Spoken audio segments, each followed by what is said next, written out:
Hi everyone and welcome to the Casual Football Friends, a special edition, the post-match edition to the Casual Football Friends, where we have just come back out of the most important game of the week. Yes, it was a big game for all of us. It was a huge game. It was Leicester City versus Tranmere Rovers in the Carabao Cup. And we were playing at home, even though both of us are wearing away kits, but we were playing at home. I don't own a home kit, to be fair. I do, but it's at my mum and dad's. Yeah, I don't like the collar on it. It's not very nice. I will get another home kit for the next Leicester game. The home kit has the green logo. Green? Is it the BC Games or is the... No, it's in white. Is it in white? Yeah. It's like this, isn't it? I don't like the BC Games. It looks a bit... But the rest of the kit... Take your top off and show the... Yeah, BC Games, but the away kit actually looks nice. I think this is a really nice shirt, but the BC Games logo just kills it. It's like a knockoff Pac-Man. Yeah. If it just had King Power, we'd be happy. You would. But the club need the money to survive, so fuck it. We need what we can. So Taron, I think it is important to... I guess the main part of this episode will be us talking about the game we just went to see. Yes. And let's also give our thoughts about the game on the weekend as well while we're at it. So I guess we have to. We have to go through that. So first and foremost, we're fresh out of the game. What did you think of Leicester versus Tranmere? The final score was 4-0. 4-0. It was... Jordan Ayew got the very good goal to begin with. Jordan Ayew, I'm trying to think who else scored. Ndidi scored, Winks scored. Mavdidi penalty, and Harry Winks scores out. A belter. Yep. Ayew's goal was very good. I think. Home debut Ayew goal, cutting in from the edge of the box and shooting from pretty far out. It was a nice, tidy.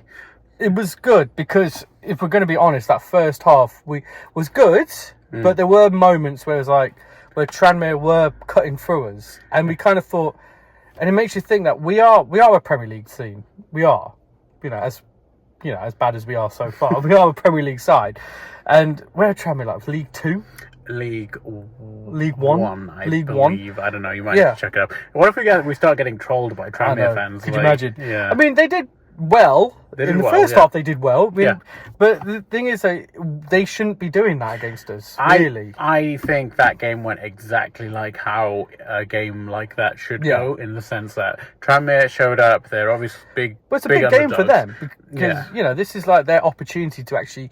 I think we discussed it during the game. Like you said to me that a lot of these players in Tranmere, this is their opportunity to try and get spotted by a Premier League side or even a Championship side to move their way up. Yeah. But they did good. They were strong players. They picked big guys. Well, that's what you need when you have a League 1, League 2 strike force, and a lot of it is size, isn't it? Yeah. You need the big man up top getting you knock-ons because a lot of the game is played in the air. Yeah. It's very different to Premier League football. It's a different style. It's a very different like a different sport in many ways. It kind of is. Yeah. It's a lot more throwback, and I think it has a lot of charm to it. Yeah. But in terms of like the way Tranmere was set up for this game, I think they came with a game plan. They came with we're going to defend, obviously, and catch Leicester on the counter attack. And I think what you're talking about, what you're alluding to, when Leicester were getting carved open, I think that only happened when Leicester were just overly committed forward. Yeah, and that's obviously going to happen. That's going to happen because we expect to win this team, this game. We expect to win it. So, but I think overall, Ayew's goal was what we needed. Yeah, it just saw us through to half time. It was great. It's what I was saying to you. It's like you always need, and when you're the bigger club in these scenarios, you need the earlier-ish goal. Yeah, just so that things don't get too tense for the second half. Because the last thing you want is a very tense second half where all of a sudden you're caught on the break, they score, and then all of a sudden you have to start bringing in the big guns. Yeah. Because obviously Leicester, we didn't play a full strength side from the beginning. We saw Luke Thomas come back. We saw Vardy didn't even play. Obviously. Ndidi played as number 10, which was a very interesting choice. That was it paid off slightly. I mean, slightly paid off. I think there is a big asterisk to the game in the sense that because it's a League Cup game, you can't get like a full analysis from it. You're not going to get a fair reflection of what the season's going to be like going forward. But I think Ndidi playing as a 10 in front of Skips and Wink, I think Skips. Skip. Skip. He's not a flimsy crisp. He's a bit of a snack. Skip and Wink. It's a good partnership. It's a nice tiny partnership. The only thing I was saying to you is I think the problem with those two is there's literally no physical presence between the two. No, there's nothing. No. But that's what I was saying this since the first game of the season, that we lack that physical strength in midfield. Yeah. And we brought in Skip, but he's not a physically strong player. He's a good technical player.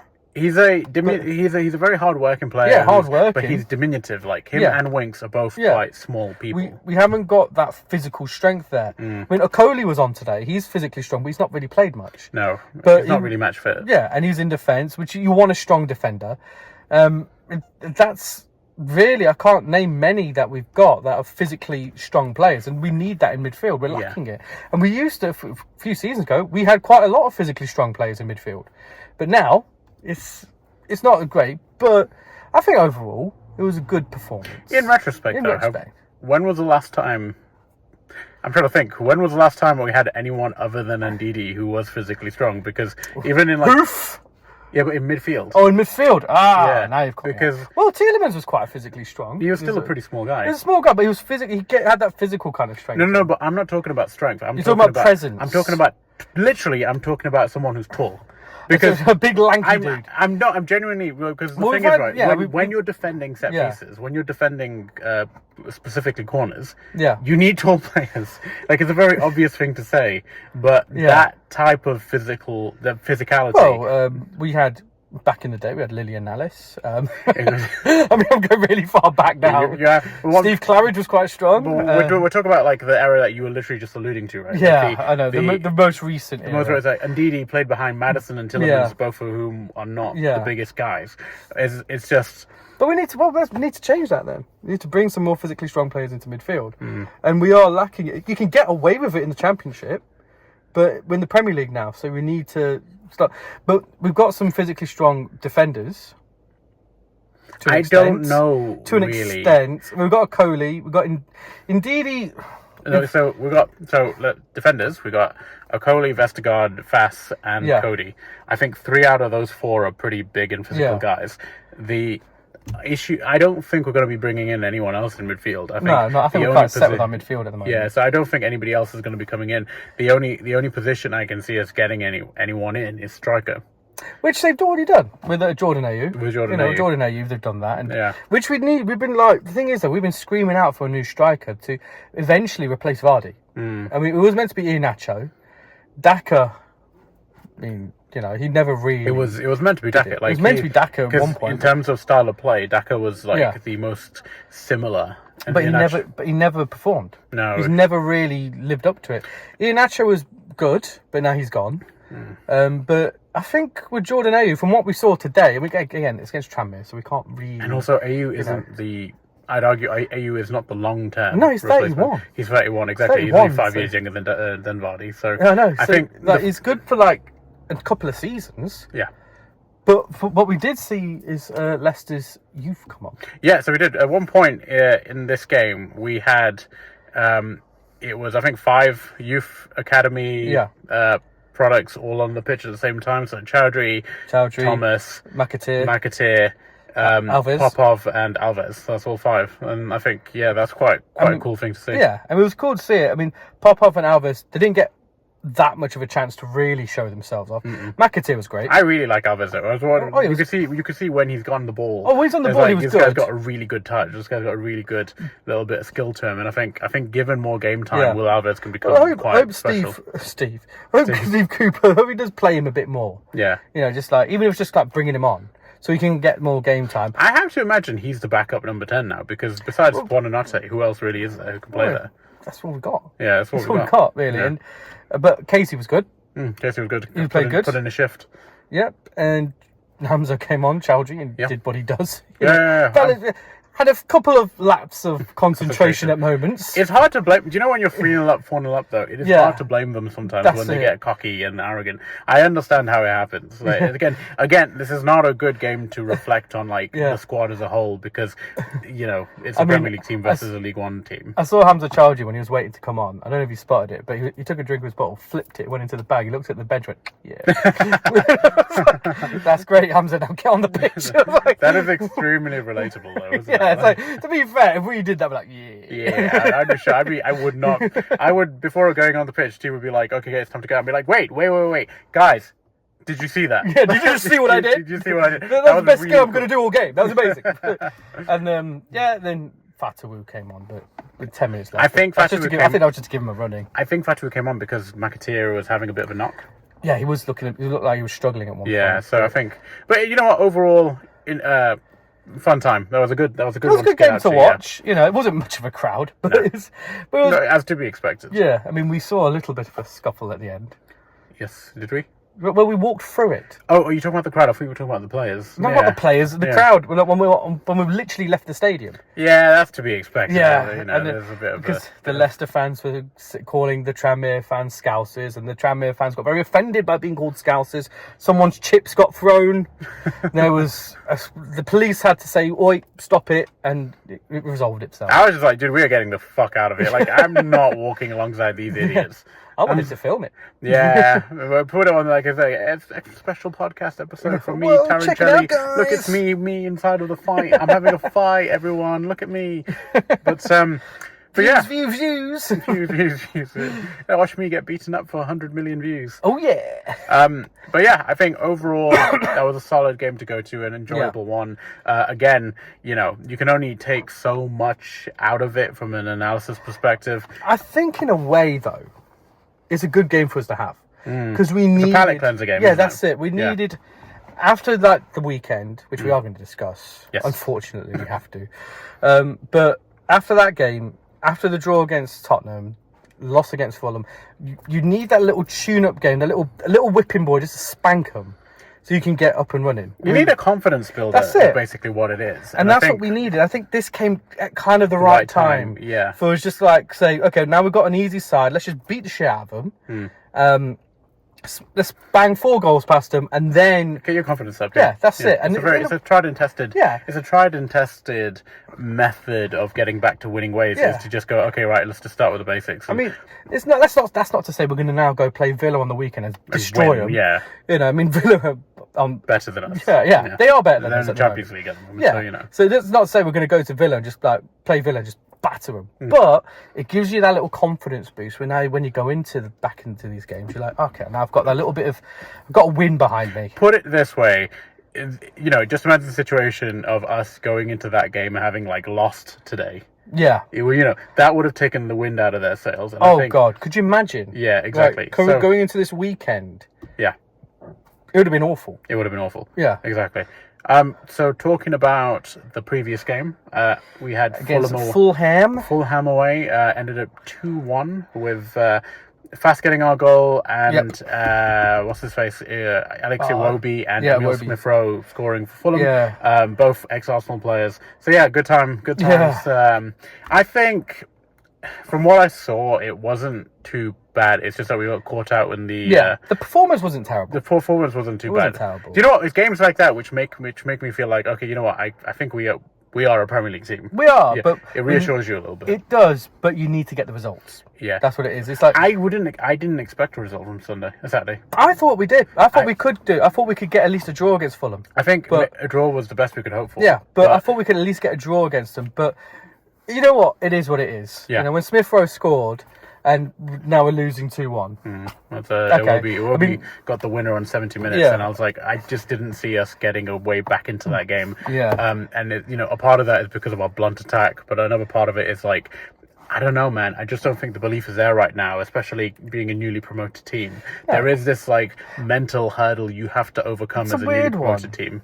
When we last got promoted, that belief, even when we weren't getting results, That belief was still there. I don't think it was. It was I there. think I we feel like it embellished was the past. there. I think we embellished the past No. so much because Maybe we do romanticize we it do. too much. We massively embellished the past because there was a point in that season. Oh, we thought we were going down. We looked dead and buried, and we as a fan base, I'm pretty sure most of us were like, yeah, we're probably going to go down. Yeah. And it was only in sort of Easter time where all of a sudden all of us started believing. Yeah. We all look back at that time and go, I suppose we do romanticize it a bit. we straight up lie. We embellish the past. We make it out like we shitted all the way. Yeah, no, we make it out as if we believe the entire time. I just remember at that time being very annoyed because I was very, very annoyed when it came to Christmas and we were bottom.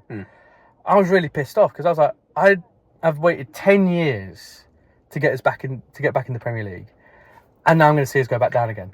I was so annoyed that we were in that position. Yeah, but then we managed to pull it back. Hopefully, history will repeat itself, and we just but we did have a stronger squad back then.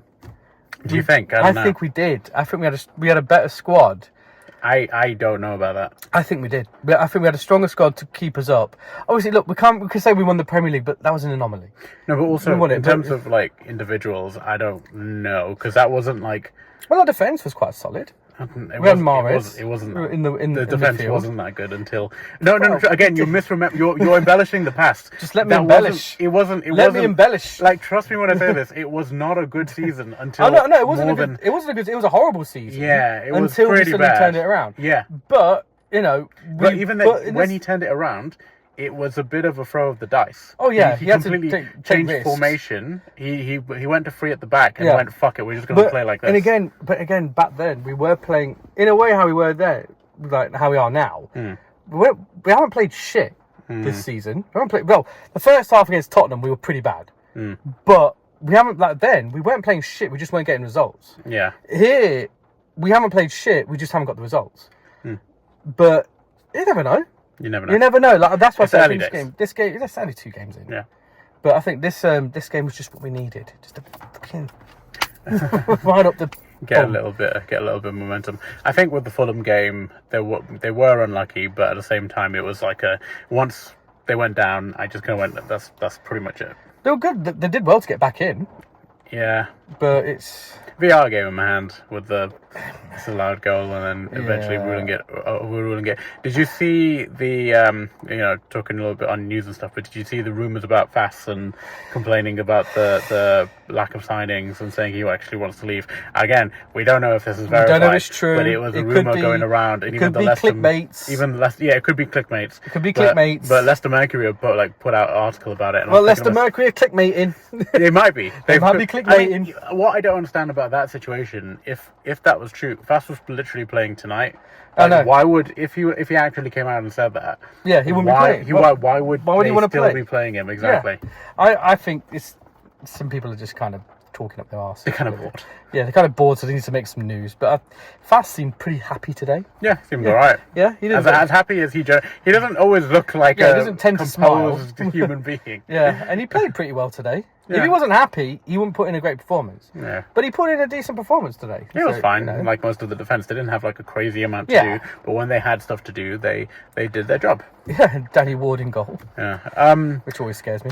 Danny Ward's still there. It's so funny that he came back. I was so surprised to see him, but then I don't know. But keep him for Carabao Cup games. I don't want to see him in the Premier League. He won't play in the Premier League. No. Yeah, Hermanson will play in every game. Yeah, and I'm happy with that. He's a decent keeper. He's a very good keeper, yeah. Did you see obviously we're kind of like going more on the news. Did you see the Madueke situation?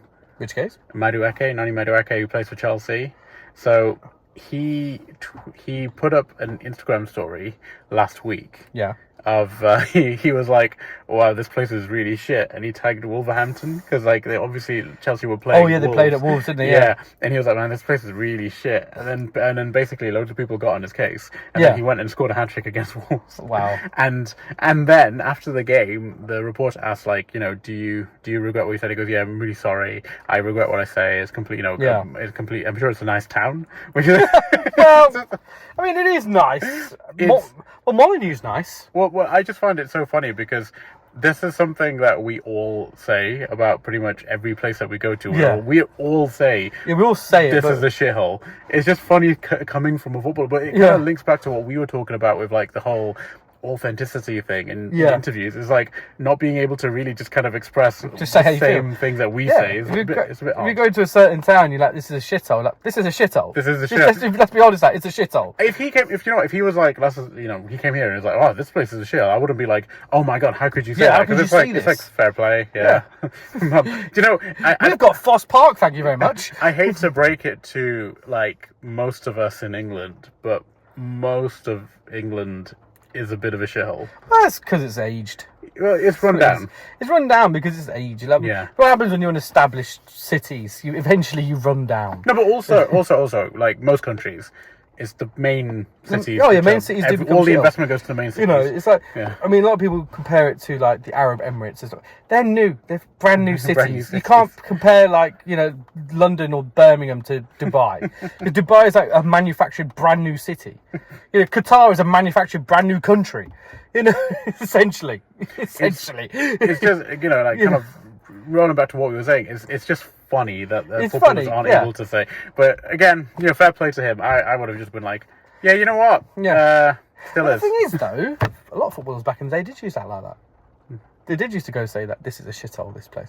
But like in the 70s they did. But back then, every city was a shithole. Yeah, it was way more run down. Yeah. And because this is the step up. Yeah. To be fair, I remember Leicester in my childhood was a lot shitter than it is now. I don't know. I don't remember anything about like the state of things. It could have been bad. I just had I had childhood glasses on. Well, when I remember Leicester before High Cross, Foss Park back in the day was just M&S really, and there was a food court, and it was shit. We didn't really used to go town because town was shit. Yeah. Used to meet at the clock tower and hang out there. We used to go town a lot when I was a kid, but yeah, we did. It was like the only thing to do. That's why. Yeah, and then there was no Cinema Deluxe. No, there was none of that. I mean, I'm barely go there anyway. Yeah, no, but and I remember the time before the King Power Stadium. Well, vaguely remember it. Really? Well, vaguely. I remember Filbert Street. Really? Filbert Street. Thing is that again, you know how you say we embellished everything. A lot of Leicester City fans say like, "Oh, Filbert Street was such an amazing stadium."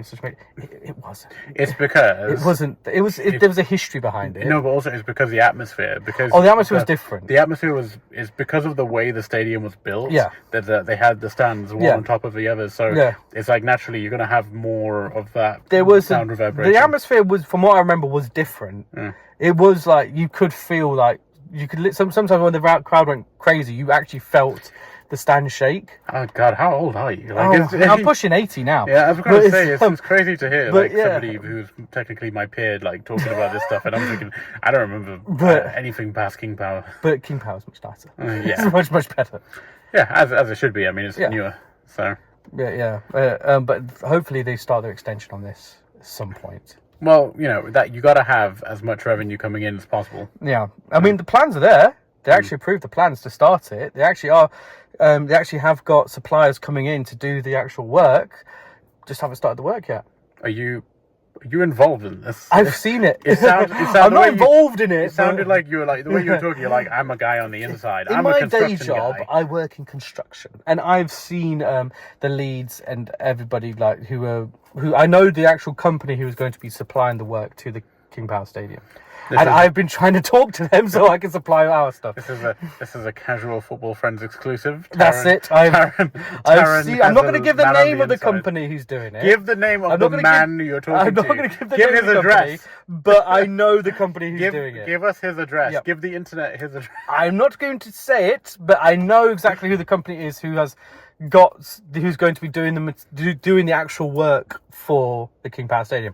It just hasn't got the green light yet. I like to think that most people on the internet are gonna be like, this guy's he's like Jay from In Between, is such a bullshitter. He's like, and then I shagged this bird, and then I went there, they saw all these models. But yeah, this has been a really fun, interesting kind of episode. Yeah, it's been a nice little brief one. We'll do more of these. Like we go to a game and then we just chat in your car. And do a post match chat. Yeah. Very hard not to say post gig, but yeah, it's a post match chat. Post match chat, and yes. It was a fun match. Hopefully, every match we go to will be fun. Yes, and I hope people aren't annoyed that this episode isn't also an hour and 20 minutes like the last one. Oh God, yeah, we've got another hour to fill. Yeah, we're not going to do that. No, we're not I got to gonna get do that. home. Yeah, I got to go home and change and have a shower because I'm sweating. Yeah, you are really, like, I'm definitely going to open a window once you leave. I know, the condensation in here is mad. Yeah. But yeah, I was sweating in the stadium. Yeah, I know you were. I Yeah. could feel it. Yeah. Let's just quickly talk about this. The guys behind us, right? The guys behind us in the stadium, they were so stupid, like genuinely so stupid. They didn't shut up and kept giving really, really bad shouts to the players, going, "Shoot, shoot!" He doesn't have a chance to shoot. What the fuck? He's at the halfway line. Why are you asking him to shoot? Why are you asking him to shoot? And the guy behind me, like, I gotta be honest, it's one of the reasons why I don't go to that many live games is because some of the other fans are fucking morons. Is that sometimes like, that was good shot indeed? That was AU. yeah. What was it? He goes, "Oh, yeah, it's AU's on the penalty. AU's on the penalty." I'm like, "It's Mav Didi, man." Like, yeah, I know. it's like, what the fuck is wrong with you people? Genuinely, to all the football fans who go to the matches regularly and you guys aren't massive pricks, shout out to you guys.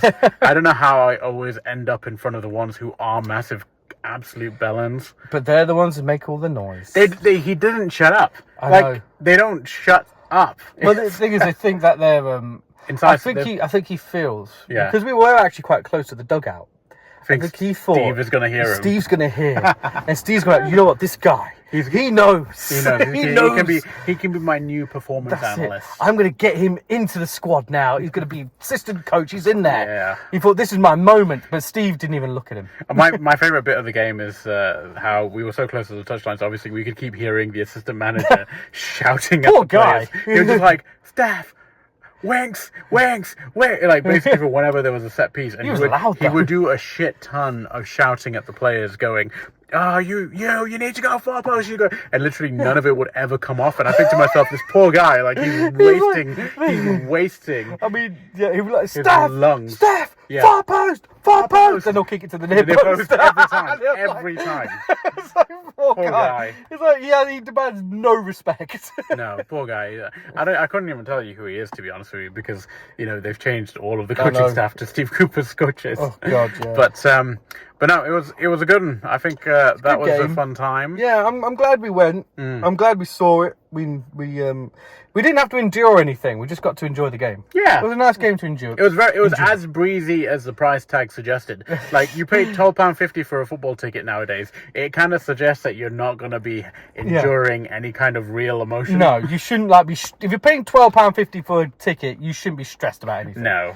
The more you pay, the more stress you're getting. Basically, yeah. That's how football works nowadays. For some reason, those are the most tense games. The Champions League final is the most expensive game you can play for. And that's probably arguably the most tense. When you're in it. So, but one day, maybe, never. But yeah, so if we play like Man United or Man City, or like Chelsea or like Liverpool or Arsenal, we'll be paying a fortune to see it, and we'll be very tense. Yes, we will. Whereas to play Tranmere Rovers in the Carabao Cup, £12.50, and we had quite a fun day out. No tense buttholes today? No tense buttholes. No tense buttholes. Well, I think that's a really nice place, nice way to sum up today, a good place to leave it. Thanks for joining us today, everybody, and catching up with this mini episode, even though this is technically this week's episode. Yeah. I think. Yeah, it is. Probably is, right? I can't be honest. Again, the stressed word, the emphasized word in the casual football friends isn't football or friends, it's casual. Casual. We take this very, very casually. So please, hope you have a great week otherwise. Yep. And I've been Zane. I've been Taryn. And see you later. And keep it casual.